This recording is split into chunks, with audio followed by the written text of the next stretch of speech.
다메섹 도상에서 예수 그리스도를 만난 이 사도 바울은 완전히 변합니다. 180도 그의 인생이 변해요. 독실한 유대교 신봉자로 열심히 대단했던 그가 이제는 그리스도인으로 여전히 그 열심을 유지하게 되니 그 기질이 변함이 없어요. 유대교의 전통에 따라 철저한 율법주의자였던 그가 내가 나된 것은 주의 은혜로 된 것이다, 은혜만이 구원의 본질임을 알게 되었습니다. 구원은 율법을 지켜서 내가 얻어내는 것이 아니라 구원은 위로부터 은혜로 주시는 것이니 내가 믿음으로 그것을 받는다라고 하는 십자가의 은혜의 보혈의 복음을 제가 확실히 깨달아 알게 되었어요. 다메섹 도상에서 주를 처음 만날 때 제가 예수님의 음성을 들었습니다. 사도행전 9장 4절 5절 말씀인데요, 땅에 엎드려져 들음에 소리가 있어 이르시되 사울아 사울아 내가 어찌하여 나를 박해하느냐 하시거늘 대답하되 주여 누구시니까 이르시되 나는 내가 박해하는 예수라. 그 말을 들을 때에 사도 바울의 마음에, 그때는 사울이었죠, 찔림이 있었습니다. 커다란 깨달음이 있었습니다. 네가 어찌하여 나를 박해하느냐, 나는 내가 박해하는 예수라. 그날 주의 음성은 예리한 비수처럼 그의 가슴에 꽂혔습니다. 내가 감히 주를 박해하다니. 그는 그의 지난 날 속에 남녀노소 할 것 없이 예수 믿는 자들을 잡아다가 박해하고 감옥에 넣었던 자신의 행동이 곧 주 예수 그리스도를 그렇게 박해한 것이다 라고 하는 것으로 깨달음이 올 때에 너무나 자신이 범한 죄가 너무나 크고 너무나 악해서 용서함 받을 수 없는 죄인이라 그렇게 여겼어요. 그럴 때에 하나님께서 그에게 보낸 주의 종 하나니아를 통하여 자신의 사명이 무엇인가, 그가 사울에게 말했습니다. 이르시되 가라, 이 사람은 내 이름을 이방인과 임금들과 이스라엘 자손들에게 전하기 위하여 택한 나의 그릇이라. 이와 같은 내용으로 그에게 가르쳐 주게 되니, 여러분, 이 사도 바울의 마음에는 그리스도의 십자가의 죽으심과 이 부활의 복음을 증거하는 일을 감당하고자 할 때에 사명으로 감당하고자 하는 마음이 그 마음에 새겨졌습니다. 그와 같은 모습은 사명을 이루려 하면은 죽음도 불사하겠다, 그와 같은 마음으로 갖게 되었으니 그가 고백했습니다. 내가 달려갈 길과 주 예수께 받은 사명, 곧 하나님의 은혜의 복음을 증언하는 일을 마치려 하면은 나의 생명을 조금도 귀한 것으로 여기지 아니하겠다. 이와 같은 모습으로 그의 인생은 그야말로 불꽃 같은 인생으로 일관하게 되었습니다. 그는 예수님을 메시아로 믿지 아니하는 이 유대인들에게는 어떠한 모습이었습니까? 배교자의 모습이었어요. 그러니 당연히 핍박이 그를 따랐습니다. 그런가 하면 로마인과 이방인들에게 복음을 전하게 되니 그들은 우상을 섬기는 자들이었어요. 그러니 당연히 또한 이 핍박과 박해가 사도 바울에게 지속적으로 임하였습니다. 그의 받은 고난이 얼마나 심했는지 그가 이렇게 고백을 해요. 내가 수고를 넘치도록 하고 옥에 갇히기도 더 많이 하고 매도 수없이 맞고 여러 번 죽을 뻔하였으니 유대인들에게 40에서 하나 감한 매를 5번이나 맞았으며 3번 태장으로 맞고 1번 돌로 맞고 3번 파손하고 일주야를 깊은 바다에서 지냈으며 여러 번 여행하면서 강의 위험과 강도의 위험과 동족의 위험과 이방인의 위험과 시내의 위험과 광야의 위험과 바다의 위험과 거짓 형제 중에 위험을 당하고 또 수고하고 애쓰고 여러 번 자지 못하고 줄이며 목마르고 여러 번 굶고 춥고 헐벗었노라. 이외의 일은 고사하고 아직도 날마다 내 속에 눌리는 것이 있으니 곧 모든 교회를 위하여 염려하는 것이라. 누가 약하면 내가 약하지 아니하며 누가 실족하게 되면 내가 애타지 아니하더냐. 내가 부득 부득불 자랑할진대 내가 약한 것을 자랑하리라.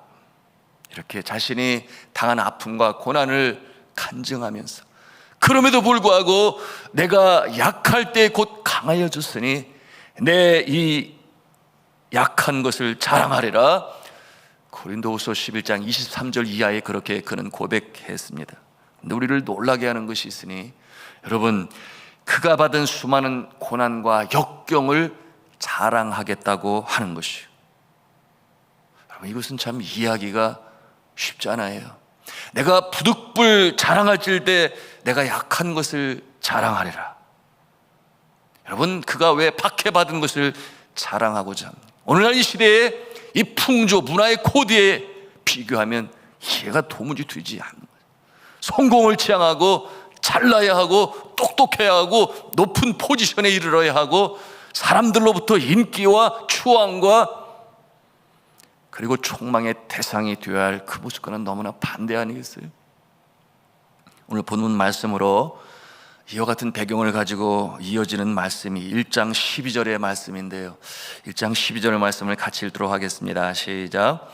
형제들아, 내가 당한 일이 도리어 복음 전파의 진전이 된 줄을 너희가 알기를 원하노라. 그 이유가 바로 그것이었습니다.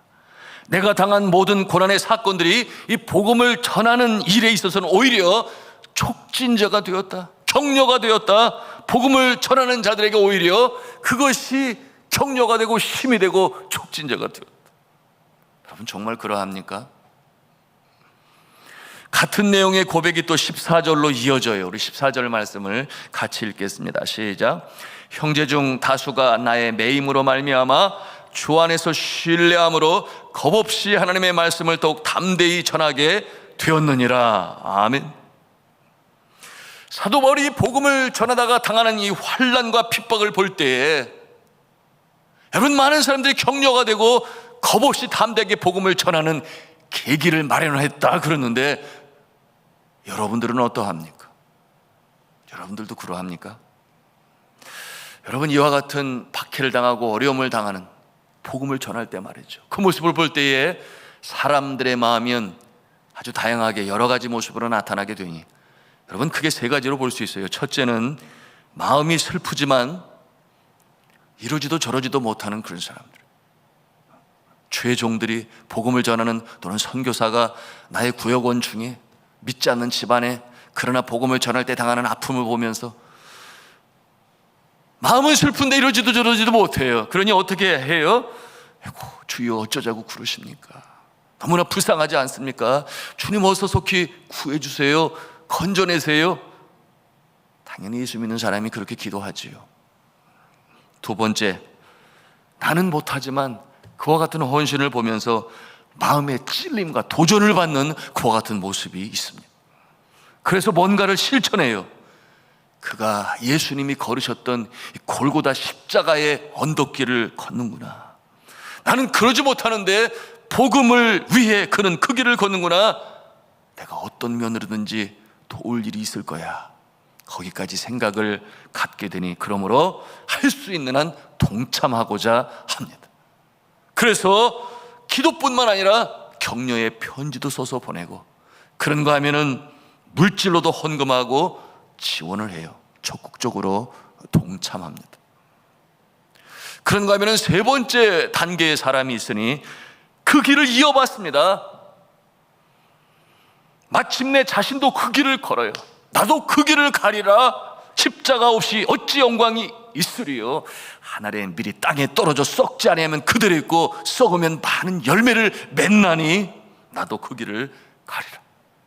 그래서 전도자가 되고 선교사가 되고 땅끝을 향해 직접 나가든지, 아니면 먼 곳에 가지 않아도 내가 있는 처소에서 복음을 전하는 일로 때로는 문전박대를 당해요. 때로는 그 일로 인하여 회사 안에서 왕따를 당하기 십상해요. 그러나 그럼에도 불구하고 복음을 전하는 그와 같은 모습으로 그 길을 걷는 자들이 있습니다. 여러분은 어디에 속하십니까? 오늘 본문에는 두 유형의 모습으로 나타나죠. 우리 17절 말씀을 같이 읽겠습니다. 시작. 그들은 나의 매임에 괴로움을 더하게 할 줄로 생각하여 순수하지 못하게 다툼으로 그리스도를 전파하느니라. 여러분, 이 사도 바울이 이와 같은 말을 하게 된 것은 로마에 당도했어요. 그런데 로마에는 이미 로마 교회가 서 있었습니다. 그들은 오순절 성령 강림 때에 명절, 오순절 명절에 그곳에 와서 이 마가의 다락방에서 기도하는 가운데 성령의 강림하심을 보고 각국 방언으로 기도하는 그 모습을 볼 때 감동이 일었어요. 그러므로 회심하고 로마에 돌아가서 예수 그리스도를 증거하는 교회를 세운 그와 같은 모습들이 있었습니다. 그런데 그 유명한 사도 바울이 이제 로마까지 오게 되었고, 그가 로마에서도 복음을 증거하게 되니 그들의 마음에 어떤 생각이 들었는가? 이런 생각이 들었어요. 우리가 있는데 왜 사도 바울이 로마에까지 와서 복음을 전해? 우리가 어련히 알아서 할 것을, 그러니 부정적으로 이해가 안 되네, 이와 같은 마음을 가지고 있는 자들이 있었어요. 여러분, 그런 생각을 강하게 갖게 되니 그런 생각이 든 거예요. 우리가 더 열심히 복음을 전해야지, 사도 바울 못지않게 더 열심히 복음을 전하자, 이와 같은 마음을 가지고 있는 자들. 우리가 롯데 캐슬 참 2016년 제가 들어왔을 때 그 겨울부터 1차, 2차, 3차 열심히 전도를 했어요. 그리고 이제는 독산역 롯데 캐슬에도 복음을 전하고 있어요. 그런데 이웃 교회들도 전도에 참여했어요. 추운 겨울에 따스한 생강차와 커피를 준비하고 카터에 싣고서는 그 추운 겨울에 경쟁을 하듯이 입주민들에게 전도를 하게 되는데 사랑을 베풀었어요. 여기까지는 좋았습니다. 그런데 마음이 틀어지는 일이 있었어요. 너무 좀 늦게 현장에 갔더니 우리가 이미 맡아놓고 차지했던 자리에 다른 교회가 와가지고 그 자리에서 복음을 전하는 모습을 보게 된 것이었어요. 그럴 때에 여러분 같으면 어떤 생각이 들겠습니까? 사람이 양심이 있어야지 그런 마음 갖지 않겠습니까? 그러면서 그런 마음을 갖게 되니 언성을 높이며 가서 싸워야 되겠습니까? 이것이 바로 오늘 첫 번째 부류의 사람, 로마 교회에 있었던 주의 종들과 그들의 모습이었어요. 아니면 두고 봐라, 내일은 내가 더 빨리 와서 그 자리를 차지해야지, 이와 같은 마음을 가지고 오히려 더 복음에 열심을 내는 그와 같은 모습이겠습니까? 사도 바울이 로마의 감옥에 갇혔을 때에, 그리고 법정에 섰을 때에 정작 로마 교회 지도자들은 변호하려 하지 아니했어요. 도려고 하지 아니했습니다. 적극적으로 그렇게 나서지 아니했어요. 그것이 사도 바울의 마음에 여운으로 남는 거예요. 그러므로 감옥에서 시간이 길어지게 되었습니다. 그 감옥에서 사도 바울이 어떠한 심경 중에 있겠습니까? 그 내용을 또 오늘 말씀에 담았어요. 그 17절 말씀인데요, 우리 17절 말씀 같이 읽겠습니다. 시작. 저들은 나의 매임에 괴로움을 더하게 할 줄로 생각하여 순전치 못하게 다툼으로 그리스도를 전파하느니라. 저들은 나의 매임에 괴로움을 더하게 할 줄로 생각하여, 여러분, 그 마음이 좋은 마음은 아니죠. 순전치 못하게 다툼으로 그리스도를 전파하느니라. 전파하는 것은 왜 전파해요? 아까 말씀을 드렸어요. 우리가 더 열심히 해야지, 우리가 사도 바울을 못지않게 잘할 수 있어, 이런 마음을 가지고 선한 경쟁이 아니라 지나쳐서 도를 넘게 되니 이와 같은 다툼이 일게 되었던 것입니다. 여러분, 이때 사도 바울의 심경이 아마도 우리 같으면 그와 같은 상황에 마음에 상처를 입고 그럴 수가 있어, 이런 생각 가질 수 있을지 모르겠어요. 그런데 18절에 뭐라고 합니까? 사도 바울의 마음을 우리가 함께 읽겠습니다. 18절입니다. 시작. 그러면 무엇이냐? 거칠애로 하나 참으로 하나 무슨 방도로 하든지 전파되는 것은 그리스도니 이로써 나는 기뻐하고 또한 기뻐하리라. 여러분, 참 가슴 아픈 말 아니겠습니까? 지나친 경쟁이 이런 상황을 만들었어요. 그러나 역시 사도 바울은 사도 바울이에요. 그러니 하나님이 그렇게 강하게 들어 사용하시고, 저가 기도할 때에 귀신이 물러가고, 저가 축사할 때에 떠나가고, 병마가 물러가고, 그 놀라운 기적적인 역사를 일으키는 사도 바울의 영성을 여기서 우리가 발견하게 되니, 뭐라고 그랬어요? 전파되는 것은 그리스도니 나는 기뻐하고 기뻐하리라. 자신은 이미 없어요. 오직 예수님만이 증거되면 족하다. 이와 같은 영성을 가지고 있는 사도 바울의 모습입니다. 그러나 더 많은 경우 사도 바울의 고난과 박해와 이 매임을 바라보면서, 그래, 그처럼 복음을 위해 순환을 당하는데 나는 이렇게 호래호식하면서 편하게 예수 믿으면 안 돼. 나도 뭔가를 해야지. 헌신을 해야지. 그 길을 쫓아가야지. 여러분, 그와 같은 모습이 오늘 본문 15절과 16절에 있는 말씀이니, 어떠한 자세로 복음을 전해요? 감동을 받고 착함으로, 사랑으로 복음을 전하는 자들이 있어요. 우리가 이와 같은 모습이 되시기를 주님의 이름으로 축복합니다. 사랑하는 성도 여러분, 이 기독교 2000년의 역사는 기독교를 말살하려고는 위기마다, 이 순간마다, 때마다 순교자의 피로 말미암아 새 역사의 물꼬가 터졌습니다. 새 역사의 지평이 열렸어요.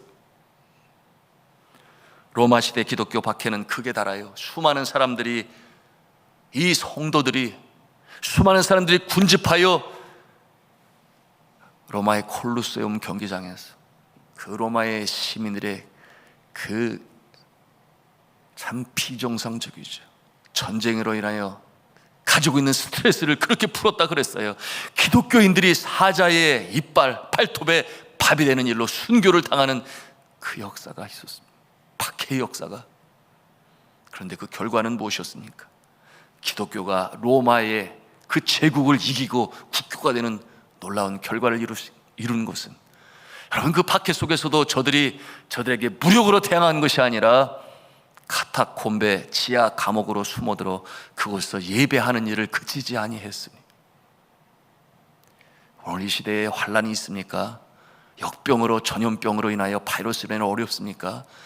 여러분, 우리가 이와 같은 상황에서 더 주님 앞에 기도하고 또한 예배 드려야 하는 것이 우리의 모습인 것을 우리는 알 수 있어야 하겠죠. 그런가 하면 천주교가 그 권세가 권력으로 아주 그 권력을 유지하기 위해서, 그러니 얼마나 비대해졌는지 몰라요. 그때의 그 특권을 누리기 위해 성직자들만이 성경을 읽고 자기들의 가지고 있는 생각을 지켜나가기 위하여 이 성경을 일반인들에게는 주려고 하지 아니했어요. 해석을 하게 되면 또 다른 해석이 나올 수 있으니까. 그래서 그들이 어떻게 했는가? 라틴어로 기록되어진 성경을 성직자들만 소유하고 일반인들이 읽을 수 있는 그들의 언어로 번역하는 것을 허락하지 아니했습니다.